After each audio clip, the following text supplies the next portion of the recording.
Islamabad, the founder of Afghanistan's much feared Haqqani network, a former US ally turned fierce enemy, has died after years of ill health, a Taliban spokesman said Tuesday. Jalaluddin Haqqani was 72. Haqqani died Monday inside Afghanistan, Zabiul Mujahid told the Associated Press in a telephone interview.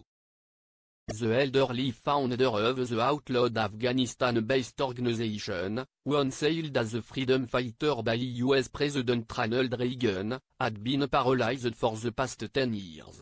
In announcing his death Tuesday, Mujahid called Haqqani religious scholar and exemplary warrior.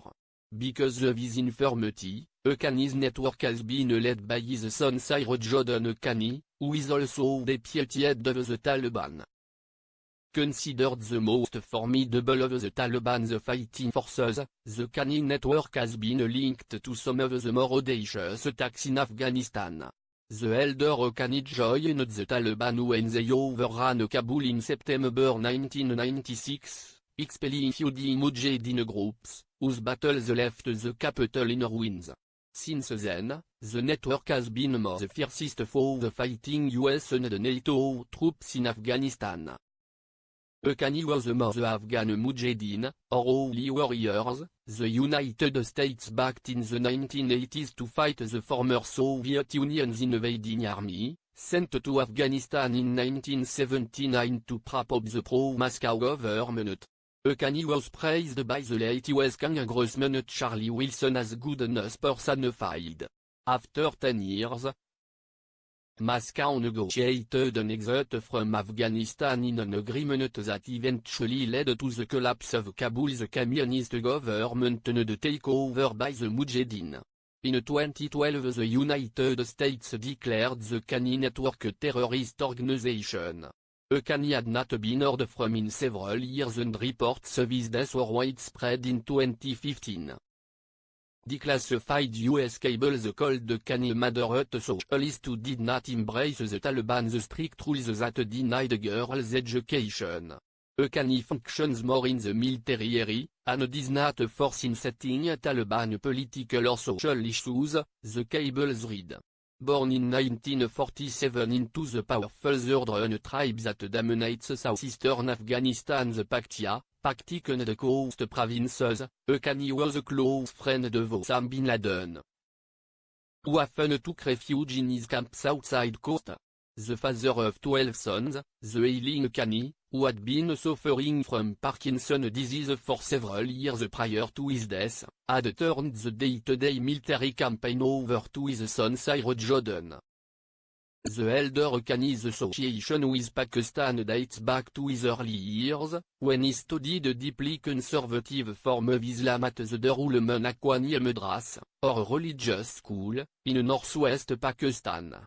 In an earlier interview with the Associated Press, the school's top cleric Maulana Samiullah recalled studious Haqqani.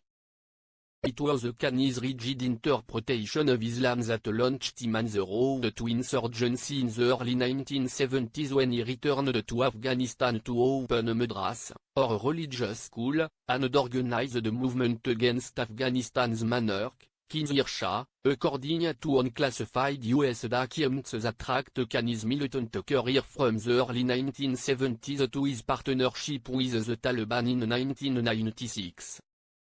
Forced to leave Afghanistan because of his agitation against the monarchy, which was eventually overthrown, Haqqani set up a madras in Miran Shah, in Pakistan's North Waziristan.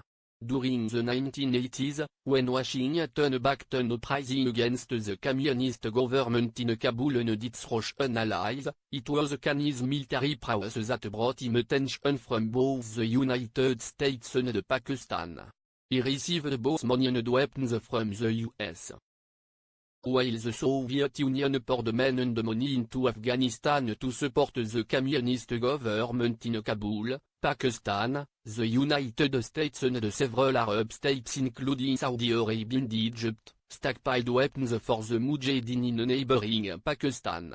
Suitcases full of cash were delivered to the Mujahideen through Pakistan, according to former CIA chief, who spoke on a condition of anonymity.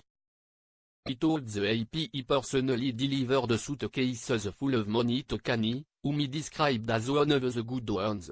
It was during the 1980s that fighters from the Muslim world were recruited to fight the invading communists in Afghanistan. Bin Laden was among the first to sign up.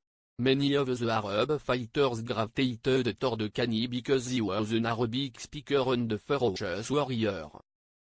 Many of the Arab fighters, who remain in Afghanistan, including the new head of Al-Qaeda Ayman al-Zawahiri, are believed to be protected by the Kanye network, which it is believed they also help fund. Kanye developed close ties with Pakistan's intelligence service known by the acronym IC as well as Pakistani militant groups. Many of whom were being groomed by the IC to fight a neighbor in the disputed Kashmir region. After the Russians left Afghanistan, the communist government fell to the US-backed Mujahideen. Kanye served briefly as justice minister. He soon abandoned the Mujahideen government frustrated by their relentless feuding and returned to coast where he maintained close contact with militants, including Bin Laden, from Arabic-speaking countries. After taking power in September 1996, the Taliban embraced Kanye for his military skill, according to declassified 1998 cable from the US Embassy. That cable also said Kanye is close buddies with many Arab and Pakistani Islamists.